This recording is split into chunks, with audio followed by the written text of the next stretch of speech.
பிஞ்சுத் தேங்காய்கள் மரங்களிலிருந்து உதிர்ந்து விழுந்து கொண்டிருந்தன. அப்போது எங்கள் முதலாளி கோகோமேக்ஸ் என்ற ஒரு தயாரிப்பை எங்களிடம் கொண்டு வந்தார்.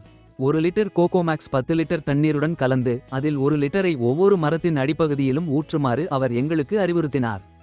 நாங்கள் இவ்வாறு செய்யத் தொடங்கியதிலிருந்து மரங்களில் குறிப்பிடத்தக்க முன்னேற்றத்தை நாங்கள் காண்கிறோம். மகசூலும் மிகவும் நம்பிக்கைக்குரியதாக தெரிகிறது. அனைவருக்கும் வணக்கம். என் பெயர் பீஷ்முடு. நான் ஆந்திர மாநிலத்திலிருந்து பேசுகிறேன்.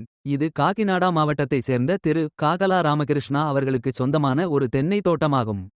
இந்த தோட்டம் 8 ஏக்கர் பரப்பளவில் அமைந்துள்ளது. இதில் சுமார் 600 தென்னை மரங்கள் உள்ளன.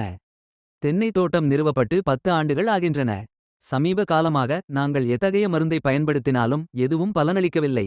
பிஞ்சு தேங்காய்கள் மரங்களிலிருந்து உதிர்ந்து விழுந்து கொண்டிருந்தன. அப்போது எங்கள் முதலாளி கோகோமேக்ஸ் என்ற ஒரு தயாரிப்பை எங்களிடம் கொண்டு வந்தார். 1 லிட்டர் கோகோமேக்ஸ் 10 லிட்டர் தண்ணீருடன் கலந்து அதில் 1 லிட்டரை ஒவ்வொரு மரத்தின் அடிப்பகுதியிலும் ஊற்றுமாறு அவர் எங்களுக்கு அறிவுறுத்தினார். நாங்கள் இவ்வாறு செய்யத் தொடங்கியதிலிருந்து மரங்களில் குறிப்பிடத்தக்க முன்னேற்றத்தை நாங்கள் காண்கிறோம். மகசூலும் மிகவும் நம்பிக்கைக்குரியதாக தெரிகிறது. கடந்த 3 மாதங்களாக இந்த சிகிச்சை முறையை நாங்கள் பின்பற்றி வருகிறோம். குறிப்பாக மாதத்திற்கு ஒரு முறை ஒரு மரத்திற்கு 1 லிட்டர் வீதம் இதை ஊற்றி வருகிறோம்.